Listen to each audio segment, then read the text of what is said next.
ओम शांति। आज की मुरली में बाबा ने कहा कि आप मीठे मीठे सिके लदे बच्चे जानते हैं कि इस पुरानी दुनिया में हम थोड़े दिन के मुसाफिर हैं। बाकी मनुष्य तो समझते हैं अभी 40,000 वर्ष बहुत बड़े हैं। बाबा ने कहा कि तुम बच्चों के अंदर तो खुशी होनी चाहिए, खुशी में गदगद होना चाहिए कि ये पुरानी दुनिया अब विनाश होने वाली है और हम नई दुनिया में जाने वाले हैं। क्योंकि बाबा ने कहा आत्मा तो अविनाशी है, आत्मा का विनाश नहीं होगा, लेकिन पुरानी दुनिया का विनाश होगा। तो बाबा ने कहा यही चक्र है, नई दुनिया और पुरानी दुनिया का ये चक्र है। और अनेक बार हम इस चक्र में घूमे हैं ना, कई बार हमने ये चक्र बाबा ने कहा आपने लगाया है, नई दुनिया और पुरानी दुनिया का। फिर बाबा ने कर्मों के ऊपर भी कहा कि अगर मनुष्य उल्टे कर्म करते हैं तो वो पाप के खाते में जाता है और फिर उसकी सजा भी भोगनी पड़ती है। तो बाबा ने कहा सारा मदार किस पर है? कर्मों के ऊपर है ना। इसलिए बाबा हमें बहुत अटेंशन खिंचवाते हैं कि कर्म के ऊपर विशेष ध्यान रखो, कोई भी उल्टा कर्म नहीं करो। इसलिए बाबा ने कहा कि बाबा कहते हैं कि अगर इस जन्म में तुमने कोई पाप कर्म किए हैं तो बाप को सुना दो, नहीं तो वो कर्म खाता रहता है अंदर में। कोई भी हम उल्टा कर्म करते हैं तो मन खाता है ना। तो इसलिए बाबा कहता है कि मुझे सुनाकर हल्के हो जाओ। फिर बाबा ने ये भी कहा कि शिव बाबा के लिए भी मनुष्य आत्माओं ने क्या कह दिया कि पत्थर भीतर में है परमात्मा। और बाबा ने कहा तुम बच्चे समझते हो कि इस समय शिव बाबा आया हुआ है और ब्रह्मा के तन द्वारा हमें राजयोग सिखला रहे हैं। फिर बाबा ने कहा कि बाप के बगैर तुम्हें विषय वैतरणी नदी से कोई पार नहीं ले जा सकता।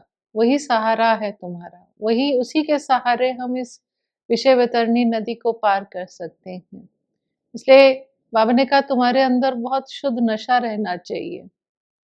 बाबा ने कहा कि कैसे तुम पुरानी दुनिया से नई दुनिया में जा रहे हो और उस पुरानी दुनिया और नई दुनिया के बीच में है पुरुषोत्तम संगम युग। और बाबा जो है वो उस पुरुषोत्तम संगम युग पर ही आते हैं। इसलिए बाबा ने कहा क्योंकि मैं ही क्रिएटर और डायरेक्टर हूँ। फिर बाबा ने कहा श्री कृष्ण की आत्मा जो है वो सतयुग में आती है और श्री कृष्ण की आत्मा 84 जन्म लेती है। शिव बाबा कोई 84 जन्म नहीं लेते हैं।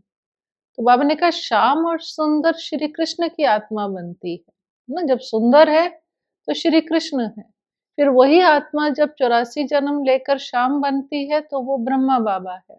अब ये बात बाबा ने कहा तुम्हें समझ में आ गई है। लेकिन बाबा कहते हैं फिर भी माया बड़ी दुस्तर है। बाबा बार बार कहते हैं बच्चे खबरदार रहना, माया से अपनी संभाल करना। बाबा ने कहा बाबा को सब पता चलता है, ऐसा नहीं है कि बाबा को नहीं पता चलता है, बाबा को सब पता चलता है। अब बाबा ने कहा कि ऐसा नहीं कि इसका मतलब ये है कि मैं अंतर्यामी हूँ। बाबा ने कहा मैं अंतर्यामी नहीं हूँ, लेकिन चलन से, है ना, चलन से बाबा को पता चल जाता है कि ये क्या चलन चल रहे हैं, इनको माया ग्रह ने हप कर लिया है। बाबा ने कहा कई बच्चे तो बहुत छी काम करते हैं, बाबा देखता है कि बहुत छी काम करते हैं। फिर बाबा ने कहा ऐसे छी काम करके फिर बाप को बताते भी नहीं है। इसलिए बाबा बार बार कहता है कि बाप को सच बताओ, बाप से छुपाओ नहीं ना, नहीं तो 100 गुना दंड पड़ जाएगा। फिर मन खाता रहेगा, फिर वो पाप वृद्धि को भी पाता रहेगा। तो ये बाबा ने कहा इसीलिए बाबा बार बार कहता है बच्चे माया से खबरदार रहना है। क्योंकि माया गिरा देती है ना। तो इसलिए बाबा ने जो मेन कहा कि अगर कोई भी विकर्म होता है, विशेष बाबा ने काम महाशत्रु के लिए कहा कि बाबा ने कहा बाप ने कहा है काम महाशत्रु है, तो बाबा ने कहा बाप को सच सच बताओ ना, नहीं तो 100 गुना दंड पड़ जाएगा और वो आपको अंदर खाता रहेगा और वो फिर वृद्धि को भी पाता जाएगा। फिर बाबा ने ये भी कहा कि देखो शास्त्रों में दिखाया है देवताओं और असुरों की लड़ाई हुई। अब बाबा ने कहा देवताएं तो सतयुग में और असुर कलयुग में, लड़ाई कैसे हो सकती? एक्चुअल में ये लड़ाई है, बाबा ने कहा आपकी माया के साथ। बाबा ने कहा कई बच्चे हैं ऐसे कहते हैं कि हम ये करेंगे, हम ये करेंगे, यज्ञ के लिए प्राण भी दे देंगे, तो आज देखो है ही नहीं ना, माया हप कर गई, तो लड़ाई में हार गए ना। तो ये बाबा ने कहा कि ये पांडव कौरव कौन है दुनिया में किसी को पता नहीं है। फिर बाबा ने कहा ब्रह्मा बाबा भी गीता पढ़ते थे, फिर जब शिव बाबा की प्रवेशता हुई तो उसके बाद बाबा ने गीता छुड़वा दी, क्योंकि अब सच्ची गीता मिल गई उनको, उनके तन द्वारा बाबा ने सच्ची सच्ची गीता सुनाई। तो बाबा ने कहा कि ये जो बाबा बातें सुनाते हैं, जैसे बाबा ने कहा कि तुम्हारे लिए नई दुनिया बना रहा हूँ, बाबा ने कहा किस नया मकान बनता है, बाप बच्चे के लिए बनाता है, तो बच्चा कितना खुशी में गदगद होता है। तो बाबा ने कहा यहाँ भी तुम बच्चों को खुशी बहुत होनी चाहिए, खुशी में गदगद होना चाहिए।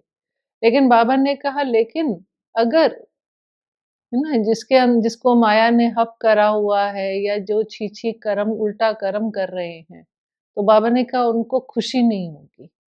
तो बाबा ने कहा फिर बाबा समझ जाता है ये हमारे कुल का नहीं है, क्योंकि बाबा ने कहा वर्तमान समय क्या चल रहा है, बाबा ने कहा ये गीता एपिसोड चल रहा है और गीता में ये भी लिखा है, बाबा ने कहा कि मैं साधुओं का भी मैं ही उद्धार करता हूँ। बाबा ने ये भी कहा कि इस समय जितने भी मनुष्य हैं सृष्टि पर, उन सबका ये अंतिम जन्म है। ये ब्रह्मा का भी बाबा ने कहा ये अंतिम जन्म है ना? ब्रह्मा बाबा का भी बाबा ने कहा ये अंतिम जन्म है। इसके ही अंतिम जन्म में मैंने प्रवेश किया है। इसने ही पूरे 84 जन्म लिए हैं और जब पूरे 84 जन्म लेकर अंत में ये आत्मा पहुंची, तो मैंने इसके तन में प्रवेश करा है और तुम्हें राजयोग सिखला रहा हूँ। फिर बाबा ने बुद्धिवान और बुद्धिहीन की भी बात करी। बाबा ने कहा वर्तमान समय बाबा हम सब बच्चों का बुद्धि का ताला खोलता है, इसलिए देवी देवताओं को बुद्धिवान कहेंगे। और बाबा ने कहा कि वर्तमान समय मनुष्य आत्माएं बुद्धिहीन है और उसमें मुख्य क्या है? मुख्य है बाबा ने कहा पवित्रता। जो पवित्र है वो बुद्धिमान है और जो पवित्र नहीं है, अपवित्र है, वो बुद्धिहीन है। फिर बाबा ने कहा देखो मैं तो तुम्हारी सेवा के लिए आया हूँ, शिव बाबा आया है हमारी इस बच्चों की सेवा करने के लिए। बाबा ने कहा तुमने तो मांग नहीं करी कि बाबा आओ, आकर हम पतितों को पावन बनाओ, तो बाप आया है तुम बच्चों को पतित से पावन बनाने, ना बाबा ये सेवा कर रहे हैं। तो बाबा ने कहा मैं क्या कहता हूँ आकर, बाबा ने 2 ही शब्द कहे, है ना, कि मन मना भव, है ना, विद्याजी भव, साथ मुझे याद करो। इसलिए बाबा ने कहा कि बाप है फर्स्ट और सेकंड है श्री कृष्ण, है ना, क्योंकि जो सर्वोच्च है वो तो शिव बाबा है, परमात्मा है। अब परमात्मा के बाद शिव बाबा के बाद नेक्स्ट नंबर जो है बाबा ने कहा वो श्री कृष्ण का है।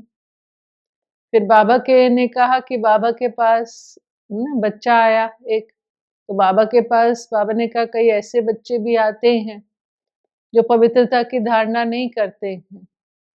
बाबा पूछता है, बाबा कहता है कि क्या क्यों तुम ये धारणा नहीं करते हो? तो उत्तर देते हैं क्या करें बाबा, रह नहीं सकते हैं। तो बाबा ने कहा जब रह नहीं सकते हो तो फिर आते क्यों हो? तो कहते हैं कि शायद यहाँ आते रहेंगे तो कभी हम सुधर जाएंगे, नहीं तो हमारी सदगति कौन करेगा? कैसे हमारी नैया पार होगी? तो बाबा कहते हैं निश्चय है कि बाबा ही, लेकिन फिर भी वो ये धारणा नहीं कर पाते, तो ऐसे बच्चों के ऊपर बाबा कहते हैं बाप को तरस आता है। बाबा कहता है नथिंग न्यू, ना कि बाबा कहते हैं शायद इसकी तकदीर, बाबा तकदीर भी कहता है।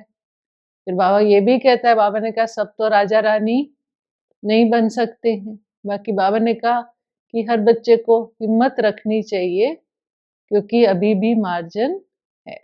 आज के वरदान में बाबा ने कहा कि पावरफुल ब्रेक द्वारा नेगेटिव को पॉजिटिव में परिवर्तन करने वाले स्वपरिवर्तक भव। तो बाबा ने कहा जब नेगेटिव संकल्प अर्थात व्यर्थ संकल्प चलते हैं तो उनकी गति बहुत फास्ट होती है। तो बाबा ने कहा ऐसे में ब्रेक बहुत पावरफुल चाहिए होती है। जैसे बाबा ने कहा पहाड़ी पर चढ़ते हैं तो पहले ब्रेक चेक करते हैं कि ब्रेक ठीक है, क्योंकि पहाड़ी माना ऊंचे जाना। उसी तरह से बाबा ने कहा आप एक ऊंची स्थिति बनाने में जा रहे हैं। हमारी यात्रा है कि हमें अपने आप की अपनी स्थिति बहुत ऊंची बनानी है। तो बाबा ने कहा ऊंची स्थिति बनाने के लिए आपको अपने संकल्पों और संस्कारों को सेकंड में ब्रेक लगाने का अभ्यास बहुत अच्छा चाहिए। ये प्रैक्टिस से आता है। बाबा ने कहा इसकी प्रैक्टिस चाहिए आपको। बाबा ने कहा कि जब आप अपने संकल्प और संस्कार को एक सेकंड में नेगेटिव से पॉजिटिव में परिवर्तन कर लेंगे, तब स्व परिवर्तन से विश्व परिवर्तन का कार्य संपन्न होगा। आज के स्लोगन में बाबा ने कर्म योगी की डेफिनेशन बताई कि कर्म योगी किसको कहेंगे। तो बाबा ने कहा कि कर्म करते हुए जब हम स्वयं के या अन्य आत्माओं के परिवर्तन की शक्ति यूज करते हैं, तो वही बाबा ने कहा कि सच्चे सच्चे श्रेष्ठ कर्म योगी हैं। अर्थात जब हम कर्म संबंध संपर्क कर्म में आते हैं तो कर्म तो करें, लेकिन कर्म करते करते हमारा ये भी अटेंशन रहे कि मुझे स्वयं को भी परिवर्तन करना है और मेरे संबंध में जो अन्य आत्माएं आ रही हैं उनको भी परिवर्तन करना है। जब ये हमारा अटेंशन रहता है कर्म में, तो बाबा ने कहा उसको ही श्रेष्ठ कर्म योगी कहेंगे।